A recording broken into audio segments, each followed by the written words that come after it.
ihe a na-ebe Ịṅụ Amu na ebe o nwere nwoke gasị gị ṅụọ ya amụ ị na-ebe ndị na-akpa na-ekwu iyi ka na-ekwuru ndị ahụ ekwuru ọkụ ofu ebe a na-emebere ka gị n'imi ịmaka ọ na-esi isi ụsọ mee na ama anụ nwere ajị na-acha nwa maka ọnwụ nwoke niile mana ụmụ nwoke na-asacha everywhere enwere nwoke ndị niile isi brọda ịchọrọ gara ahịa n'ihe nwanne hụ na nwoke oh my god if you see men wey clean if you see men wey fresh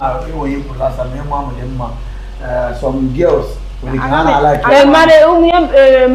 married men here ha ji achọcha na-eji mostly wo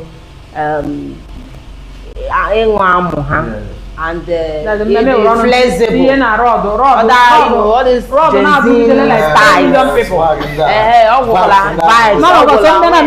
tinye na rọdụ na-ehie na-ewute almost 20 people rọdụ unu vu n'otu lagara unu ji anyọ mamịrị mewere ọnụ kwụ ya niile ọ gwara ịmara mara onye ọgwụ